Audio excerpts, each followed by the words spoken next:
I'm Sam, and this is my dad, Joe.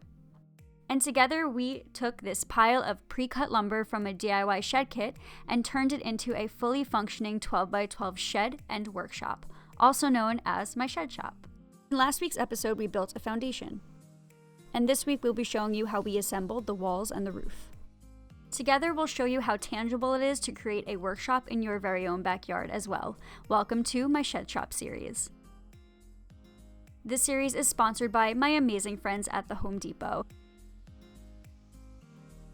For this episode's build, we'll be using the DIY shed kit that Home Depot provided to us, along with the instruction manual and all of the pre-cut pieces and hardware that were included in the build.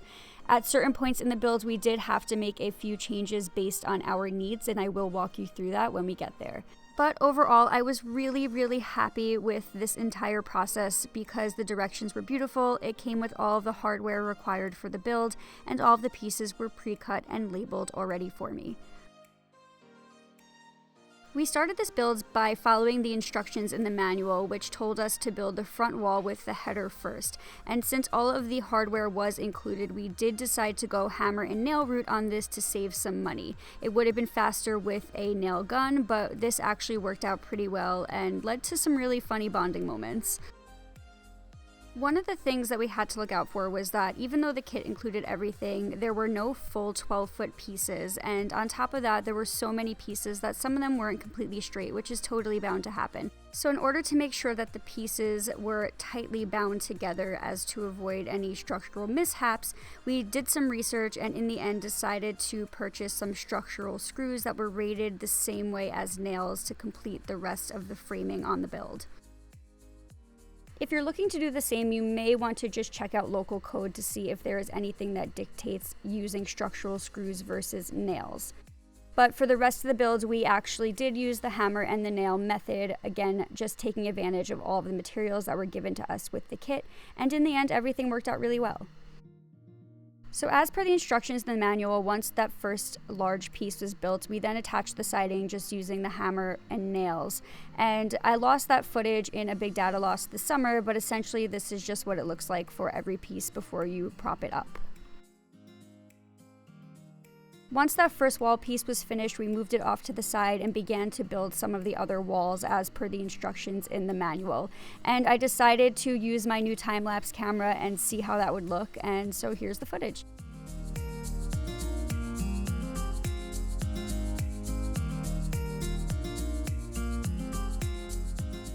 It was really helpful having a partner in crime on this build because as I helped prop up the wall, my dad checked for level and square, and then we just zipped in the frame to the foundation using those structural screws.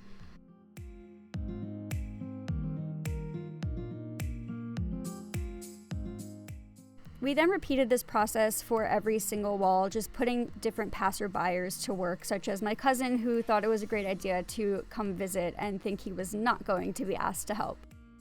But in the end, everything worked out really well. The walls were level and they were strong, and of course I had to hang all over them to do a strength test. Once the walls were built, it was time to go ahead and start building all of the roof rafters. We did this with a hammer and nails and then slowly worked together to lift them up onto the ridges of the walls and attach them to the walls using the same method. Although we stayed true to the measurements between each rafter as dictated by the manual, one major change that we did make was that we did not install the roof completely flush to each side of the wall. Instead, there was a small overhang, and that way when it rains, the rain will run away from the shed instead of completely down the shed walls, therefore giving more life to the shed.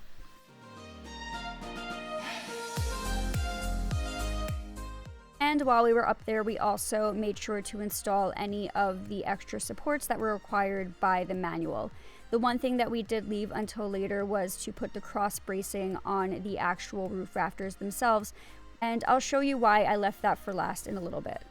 In the summer heat, this definitely felt like the worst of the builds, so it was really important that we just added some humor into it and had some fun. Next up was to just install the paneling on the roof, which was included in the kit as well.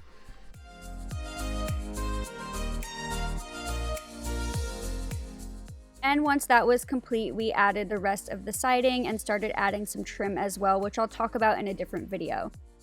Only once everything was closed up did I go in and add the support beams to the rafters of the roof. And the reason that I waited until last to do this was because I wanted to add panels to the roof so that the electrician could put LED lighting into my ceiling.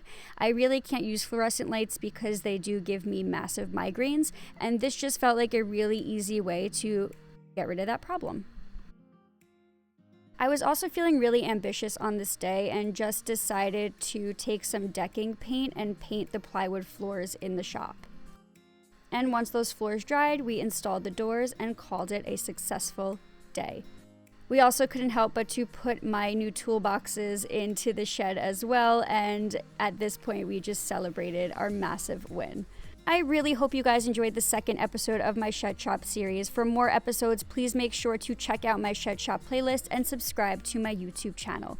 In the meantime, thanks for watching and happy DIYing. Shop update. You guys want a shop tour? So you walk in through here, and then right back there is going to be my tool wall with my tool benches. And then I'm not really sure what I want to do here yet, but probably a miter saw station.